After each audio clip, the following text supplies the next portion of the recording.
Hi, I wanted to go over a couple of quick things before buying a Leica M rangefinder, or after. If you buy one online, there's a couple of things to look out for. First thing you want to do is open up the base plate. You'll lift this tab up, turn it left, and the base plate opens up, and this back door, open that. You want to make sure that the inside is clean. You don't want to see any rust or any dirt around there. That may mean you'll need to have it cleaned, and that could be or some parts changed, and that could be a pretty expensive repair.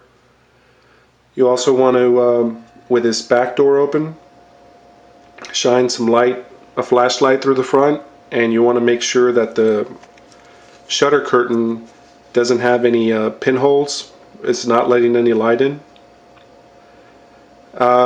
If someone's left the lens cap off, and if that lens has pointed at the sun, after a while the sun can burn some pinholes on the shutter curtain there, and that will mean that you'll have to have the shutter curtains repaired, or you may have to change them out, and that could lead to a pretty expensive repair. And you want to make sure that the shutter curtain closes completely all the way through. Another thing you want to look at is the advance. You want to make sure that it's nice and smooth, and you want to make sure that the slow speeds are in good shape. I'm going to do a 1 second exposure. The shutter curtain should open up for a second, and after closing you'll hear a little bit of winding, and that means that the shutter's in pretty good shape. It'll look like this.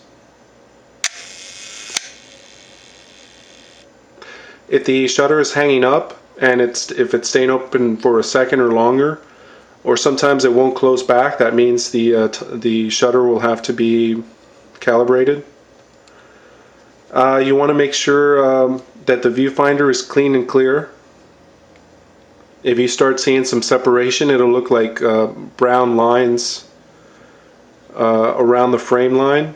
You'll see that the glass, well, it'll look like a brown cake, you know. But you'll see the edges of the viewfinder here starting to separate, and it's an old glue that they used to use.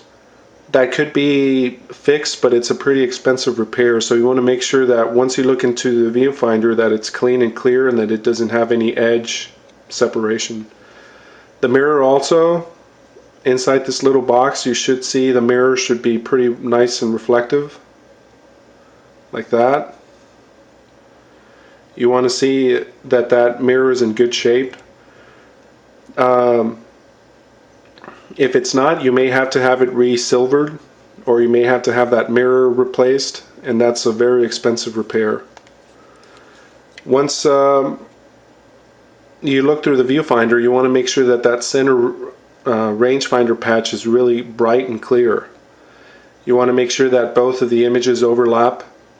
If they don't, the viewfinder, if it's bright and you could still see both images but they don't line up exactly on top of each other, you may need to have the rangefinder patch aligned, and that's not too expensive of a repair. Some people do it themselves, so that's not too big of a deal, but you want to make sure that your rangefinder patch is bright and clear. The leatherette is replaceable. There's two places that I know of online that you can find a replacement for it, and you could change that out yourself. This one has a little piece here that came off, and here I just covered it up with some black paint. I'm gonna replace it soon, but the leatherette is pretty easy to replace. When you buy an M1, an M2, or an M3, you want to make sure that there's a M spool inside of these. These are going to need the spool in order to work. If it's missing one, I've seen these go from anywhere to $50 to $100. So you want to make sure, and sometimes they don't come up very often, so you want to make sure that it has a take-up spool. Those are just a couple of things to look out for. It could be missing some paint here.